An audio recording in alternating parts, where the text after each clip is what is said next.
Camilla was the baby girl, swapped 30 years ago. The nurse who did it was Julius's aunt. The soda can suddenly crumpled in her hand. She finally understood why her husband had married into her family. All his tenderness and thoughtfulness were just a ploy to seize her family fortune, and that lover who'd been swapped at birth was merely another pawn in his plan.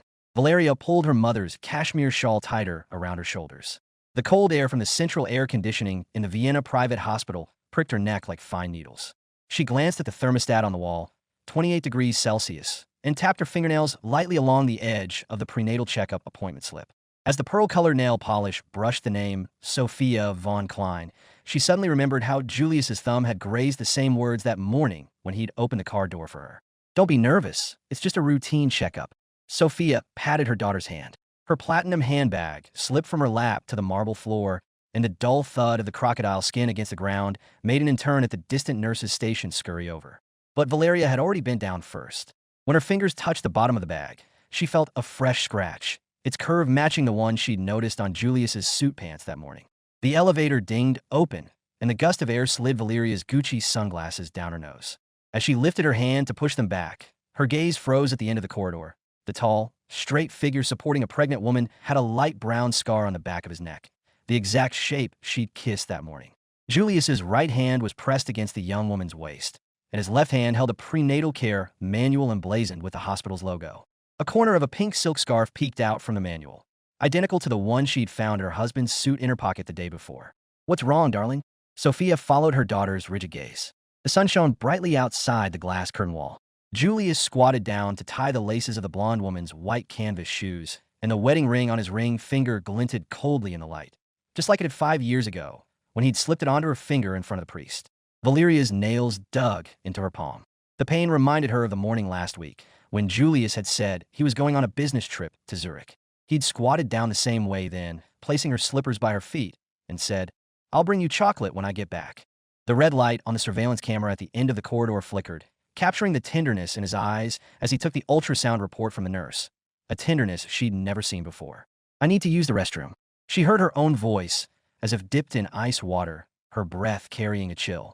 The moment the stall door locked with a click, a notification popped up on her phone. Cloud sync completed.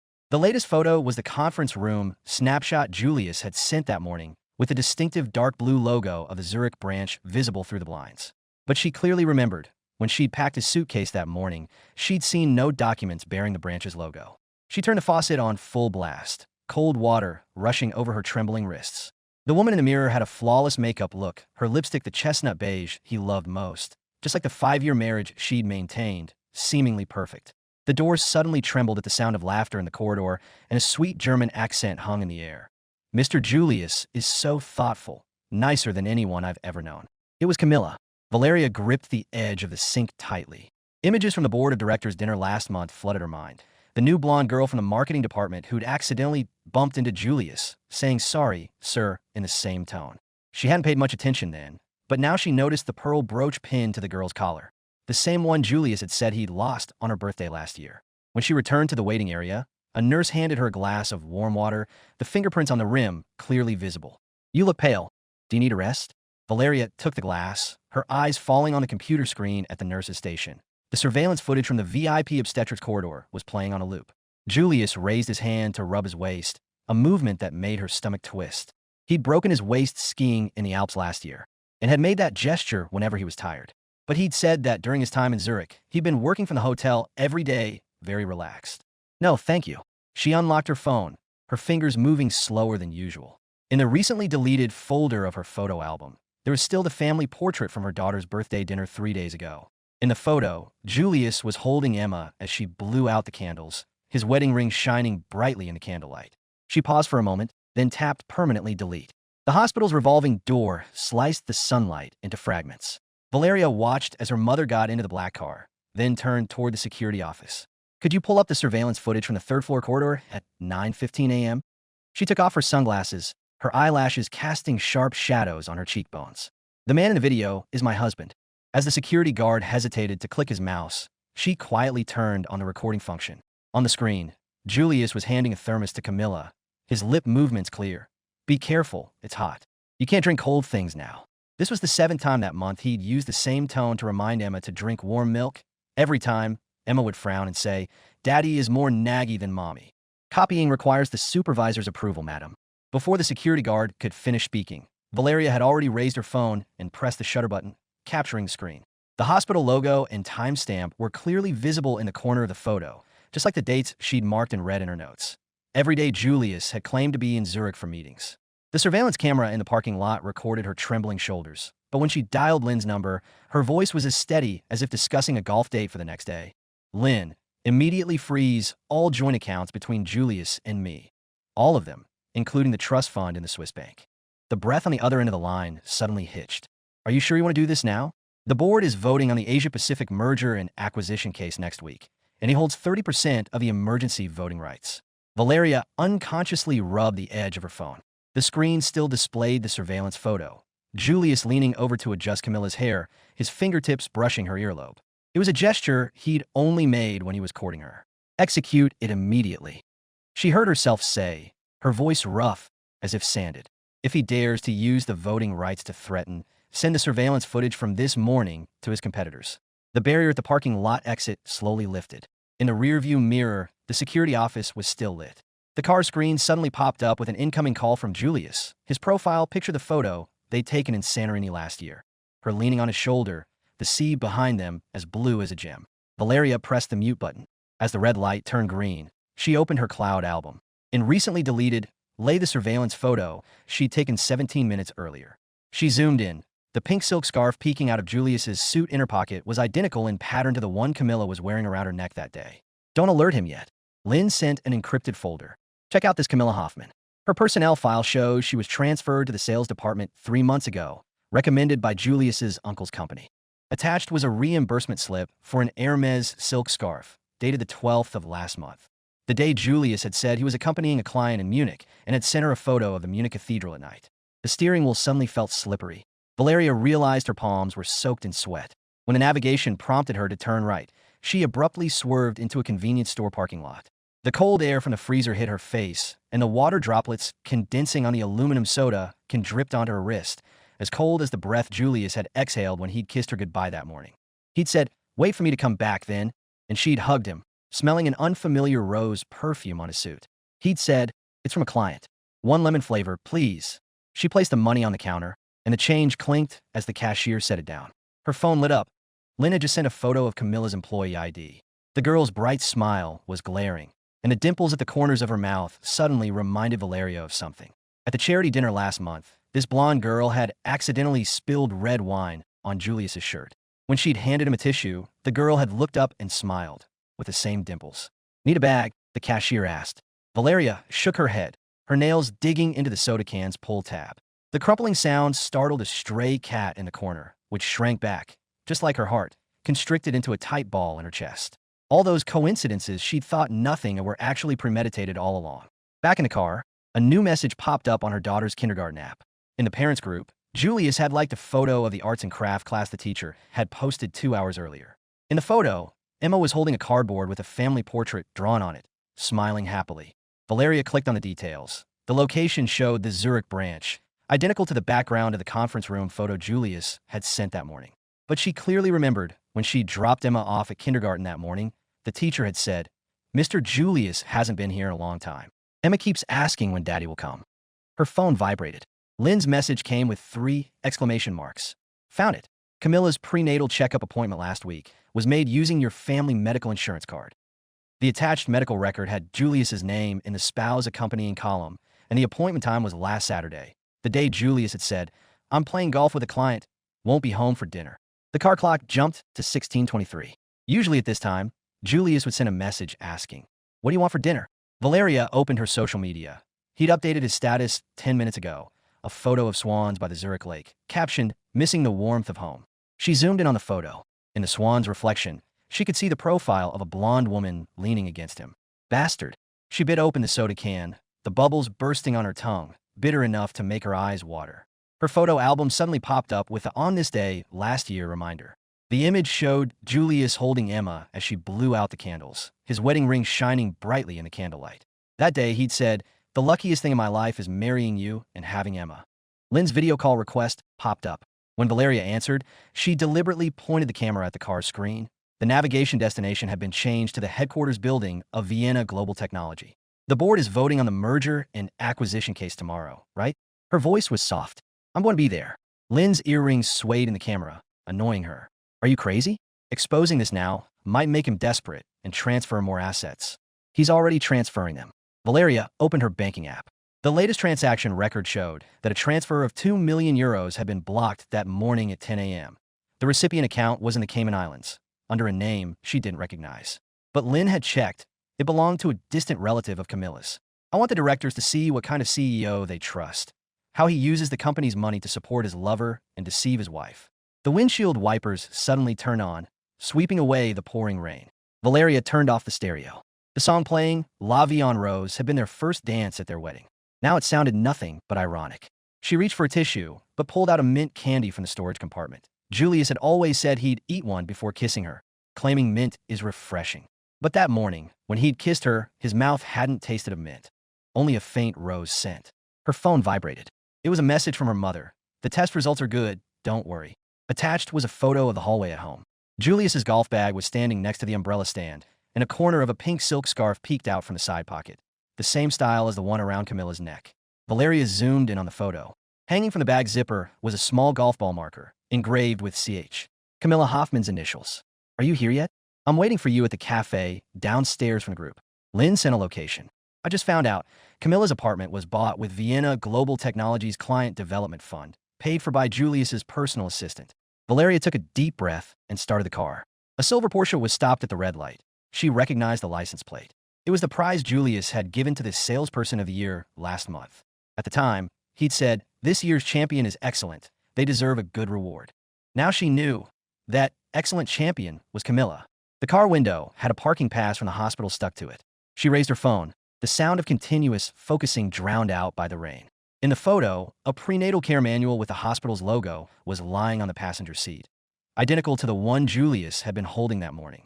The evidence chain is complete. She sent the photo to Lynn. Did he give Camilla the base price list for the merger and acquisition case too?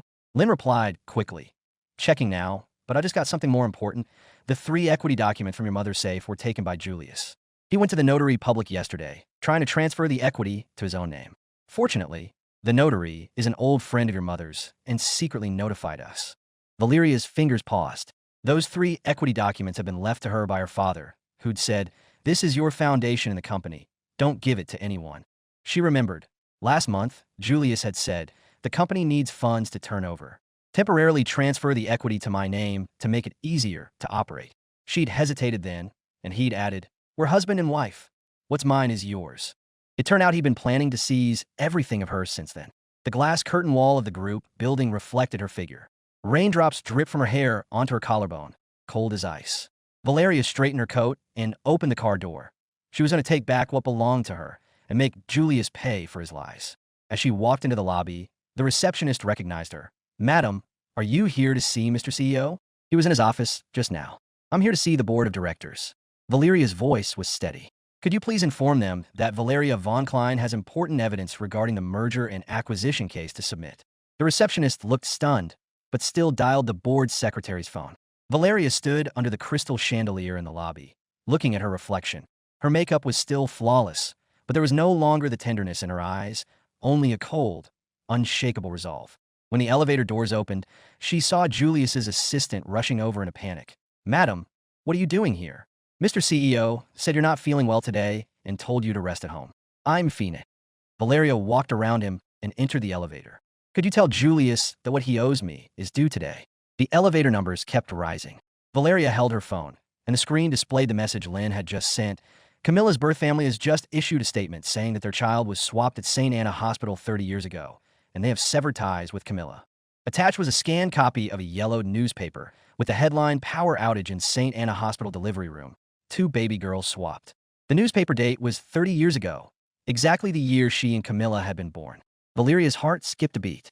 She remembered her mother saying that on the day she was born, there had been a sudden power outage at St. Anna Hospital. When the nurse had carried her out, she'd been crying fiercely. Her mother had also said that one of the nurses at the time was a relative of the Hoffman family, who'd resigned shortly after. The elevator dinged open. The door to the boardroom was slightly ajar, and the sound of the director's discussions drifted out. Valeria pushed the door open and all the voices fell silent. Julius was sitting in the main seat. When he saw her walk in, his face turned pale instantly. "Valeria, what are you doing here? I told you to rest at home. I'm here to show the directors something." Valeria placed her phone on the conference table and opened the surveillance photo. This was taken at the Vienna private hospital this morning. Mr. Julius accompanied Camilla Hoffman for a prenatal checkup, using my family's medical insurance card. The medical record says spouse accompanying. An uproar erupted in the conference room. The directors turned to look at Julius one after another. Julius's face turned bright red. "This is a misunderstanding. Camilla is my distant relative. Her family isn't around, so I just helped accompany her to the checkup." "A misunderstanding?" Valeria sneered and opened another file. "Then is this payment record for Camilla's apartment, bought with the Client Development Fund, also a misunderstanding? And this notarization application, where you try to transfer the equity my father left me to your own name, is that also a misunderstanding?" Julius clenched his hands on the table, his knuckles turning white. "Don't frame me. These are all forged. Whether they're forged or not, the directors can check the company's financial records and verify with the notary public." Valeria turned to the directors. "There's one more thing I don't think you all know. Camilla Hoffman is the baby girl who was swapped with me at St. Anna Hospital 30 years ago. And the nurse who swapped us was Mr. Julius's aunt. She took money from the Hoffman family and deliberately swapped us." "You're lying." Julius suddenly stood up and pointed at Valeria. "Have you gone crazy? How can you make up such a thing?" "I'm not making it up." Valeria opened the audio recording Lynn had sent. This is the confession recording of Julius's aunt before she died. She said that Julius's father told her to do it back then because they knew my father had a lot of assets and wanted Camilla, who they thought was their child, to inherit them in the future. Julius marrying into our family was also for this purpose. From the recording, an old voice said intermittently, "It was Mr. Klein, the old man, who told me to swap them. He said, when the children grow up, let Julius marry the real one and take over the assets." The conference room fell completely silent. The directors' faces all looked grim. The elderly chairman stood up with his cane and looked at Julius. "Julius, do you have anything else to say?" Julius opened his mouth, but couldn't say a word. He looked at Valeria, his eyes filled with panic, anger, and a hint of guilt he didn't even notice. According to Article 17 of the company's Articles of Association, the old chairman tapped the table. "I hereby remove Julius von Klein from his position as CEO, freeze all company assets under his name, and instruct the legal department to submit evidence to the prosecutor's office immediately to pursue his legal responsibilities." Julius slumped into his chair, deflated like a punctured balloon. When the security guard walked in to take him away, he suddenly looked at Valeria. "Valeria, I know I was wrong. Can you forgive me this once, for Emma's sake?" Valeria looked at him, her eyes showing no emotion. "Julius, you hurt not just me, but Emma too. Do you think she won't find out about all this when she grows up? You don't deserve to be her father." As Julius was led away by the security guards, a few mint candies fell out of his suit pocket and rolled to Valeria's feet. She bent down to pick them up, looking at the words "mint fresh" on the wrapper. She suddenly remembered. When they just gotten married, he brought her a mint candy every day, saying, "I hope our marriage is as fresh and long-lasting as a mint candy." But now, nothing was left. "Valeria," the old chairman walked over and patted her on the shoulder. "Thank you for discovering this in time. Otherwise, the company would have been in danger. If your father was still here, he would definitely be proud of you." Valeria nodded, her eyes slightly red. "Thank you, Chairman. I just did what I had to do." Lynn walked in and handed her a document. "The equity documents have been retrieved. The notary public has revoked Julius's application. Also, Camilla has been taken away by the police. She admitted to faking her pregnancy and defrauding assets, and also confessed to more evidence of Julius embezzling company funds." Valeria took the document, her fingers brushing the words "equity certificate." She suddenly felt a great sense of relief. All the lies and betrayals that had weighed on her heart were finally over. When she walked out of the group building, the rain had stopped. The setting sun broke through the clouds, casting golden streaks of light on the ground. Valeria took out her phone and called her mother. "Mom, it's over. Julius has gotten the punishment he deserves." That's good, that's good." Her mother's voice was choked with sobs. "Don't overwork yourself. Come home soon. Emma's waiting for you." "Okay, I'll be right back." Valeria hung up the phone and walked toward the parking lot. On the car's screen, her daughter sent a voice message. "Mommy, when are you coming home? I drew a new family portrait. This time it's just me, Mommy, and Grandma." Valeria smiled as she played the voice message. Her daughter's soft voice was like a little sun, warming her heart. She started the car and drove toward home, where her loved ones were, where her future was, and where there would be no more lies or betrayals. The car hadn't driven far when her phone suddenly rang. It was an unknown number. She hesitated for a moment, then answered, "Hello. Is this Ms. Valeria Von Klein?" A gentle female voice came from the other end. "I'm a nurse from the neonatal department at St. Anna Hospital. While organizing old files from 30 years ago, we found a supplementary record about you. You weren't the only two babies swapped back then. There was also a baby boy, the child of Julius's elder brother. Now this child." Valeria's hands on the steering wheel paused. The setting sun's light fell on her face. She looked at the road ahead and took a deep breath. It turned out the secrets of the past weren't fully resolved yet. But this time, she wasn't afraid because she already had the courage to face everything.